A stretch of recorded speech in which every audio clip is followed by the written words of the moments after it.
En 2023, Manchester City, en 2020, le Bayern Munich et en 2019, Liverpool. Ce sont quelques-unes des meilleures équipes qu'on ait vues depuis très longtemps. Et devinez le point commun entre toutes ces équipes? Eh bien, parmi beaucoup de choses, ils avaient chacun une défense très polyvalente et dynamique, une qualité que le Barça a perdue depuis le début de leur déclin vers la fin des années 2010. Mais cette malédiction pourrait bientôt prendre fin, grâce à un jeune joueur de 17 ans de la Masia. Mais avant d'en savoir plus sur lui, revenons au début. Le Barça a été considéré en 2011 par la plupart des observateurs du foot comme la meilleure équipe de tous les temps. Et quand vous pensez à cette équipe, vous vous souvenez probablement de l'incroyable connexion entre Iniesta, Xavi et le jeune Sergio Busquets, ou encore d'un Lionel Messi devenu inarrêtable. Mais si je vous disais que tout leur succès, ils le devaient en grande partie à leurs défenseurs, vous croirez sûrement à une blague. Pourtant, je vous garantis que tout leur succès n'aurait pas été possible sans la solidité et la polyvalence de leur défense.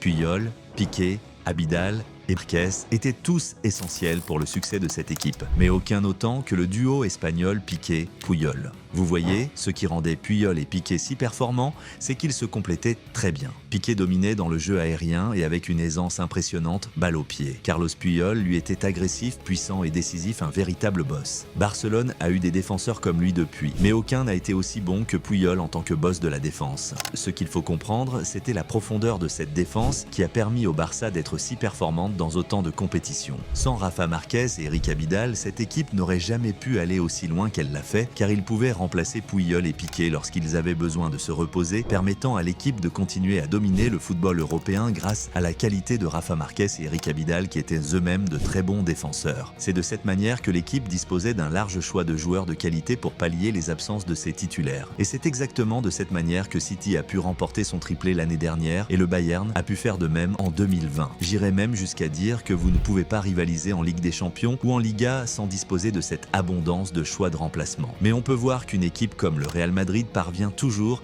à être au sommet, à la fois en Liga et en Ligue des Champions cette saison, sans avoir une équipe incroyable. Pour Barcelone, ça a été crucial pour leurs 2 saisons de triplé. Cette année, Piqué était au sommet de ses capacités. À l'époque, je pense qu'il était le meilleur défenseur central du monde, avec des qualités balle au pied que l'on n'ait jamais vues. Et il était aussi un défenseur très complet. Je pense que sans Puyol, cela aurait pu poser problème, mais Barcelone avait prévu de former un joueur pour le remplacer avant son départ. C'est comme ça que Mascherano est arrivé. Il avait aussi de bonnes qualités balle au pied. Il avait une grande intelligence de jeu qui se complétait très bien avec le jeu de Piqué, et c'est l'une des raisons pour lesquelles ils ont de nouveau connu un tel succès en 2015. Honnêtement, les remplaçants cette saison-là n'étaient pas d'un grand niveau pour Barcelone. Jérémy Mathieu et Marc Bartra pouvaient occuper ce poste en cas de besoin, mais heureusement, ils n'étaient pas beaucoup sollicités. Tant Piqué que Mascherano ont été relativement épargnés par les blessures cette saison-là, jouant tous les deux plus de 44 matchs. Et cela les a aidés à remporter de nouveau le triplé cette saison-là. Je suis sûr qu'il y a eu des équipes dans le passé qui ont réussi sans avoir des remplaçants de haut niveau, mais le Barça, du moins au cours de la dernière décennie, n'a pas été l'une de ces équipes. Après la saison 2014-2015, le Barça a tenté de maintenir cette combinaison de profils à l'arrière, avec un grand défenseur qui domine le jeu aérien avec des bonnes qualités balle au pied et un défenseur agressif comme Puyol. Mais en raison soit des blessures, soit du vieillissement des joueurs, cela n'a jamais fonctionné. Ils ont d'abord essayé de le faire en associant Piqué à Umtiti, et bien qu'il ait un profil similaire à Mascherano et Puyol, Umtiti n'a jamais été assez constant, même s'il pouvait parfois être brillant. Il a été très souvent blessé, ce qui a souvent mis l'équipe dans une situation délicate au moment où elle avait le plus besoin de lui. L'équipe a également recruté l'anglais, et pour être honnête, il avait le bon profil pour remplacer Piqué lorsqu'il était performant. Il n'était pas un défenseur agressif comme l'était Puyol ou Mascherano avant lui.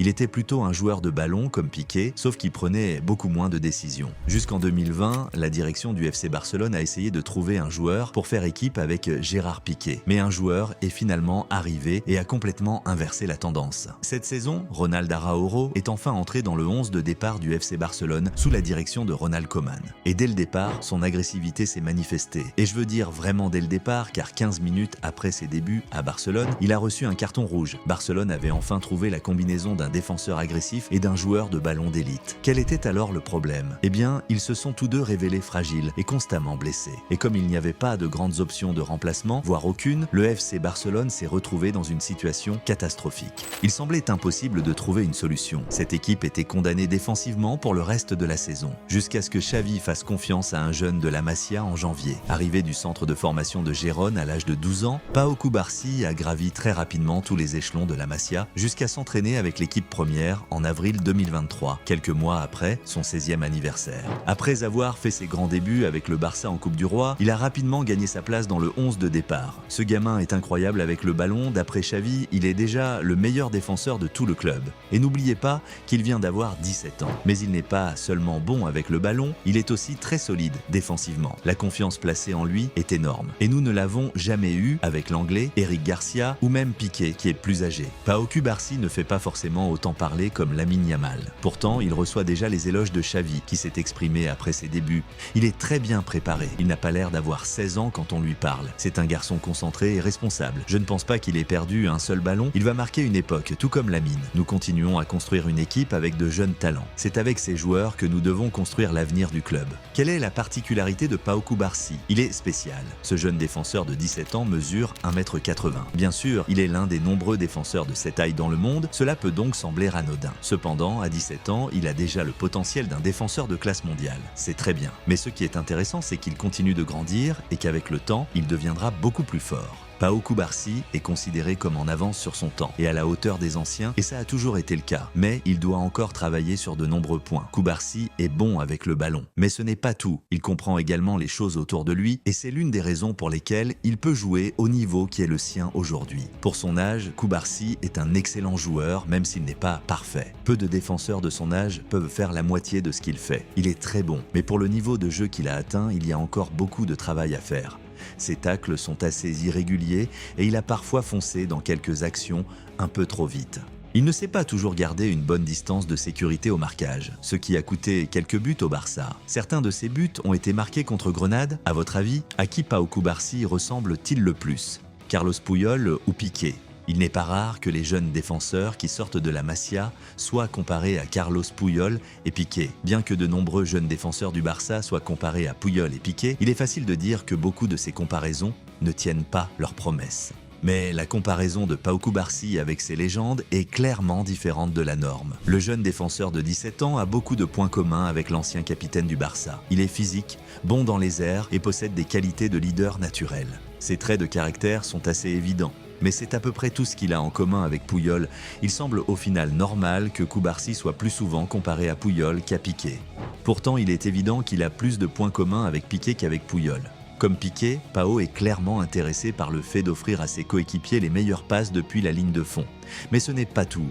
C'est aussi un footballeur très élégant et voilà un autre élément qui le rapproche de Piqué. Autre chose, Piqué et Pau ont des physiques très similaires. Enfin, leur sens du jeu est identique. Qu'en pense son partenaire défensif? On a beaucoup dit que Pau ressemblait à Piqué et son partenaire dans la défense du Barça est d'accord avec cela pour dire qu'il joue comme Piqué. Araújo n'est pas le joueur le plus respecté de la planète, mais le fait qu'il soit le partenaire de Pau au poste de défenseur central signifie que son opinion doit être prise au sérieux. Il est facile de comparer Pau Cubarsí à Carlos Puyol, et cela a été souligné ici à plusieurs reprises. Mais la vérité est qu'il est très différent de lui, et cela a été confirmé par son coéquipier Araújo. Mais cela ne veut pas dire qu'il ne peut pas devenir un grand joueur. Ce garçon a déjà tout ce qu'il faut pour réussir au plus haut niveau. Il lui suffit de continuer à travailler sur ses points forts et à améliorer ses points faibles pour devenir un joueur exceptionnel pour le Barça et peut-être même pour l'Espagne. Voilà, c'est tout pour cette vidéo. J'espère que vous l'avez appréciée. Si vous avez aimé, laissez un like. Si vous voulez voir d'autres vidéos comme celle-ci, abonnez-vous. Et si vous avez une suggestion pour la prochaine vidéo, laissez un maximum de commentaires. Merci d'avoir regardé cette vidéo. Je vous donne rendez-vous pour la prochaine vidéo. C'était Bobby, à bientôt.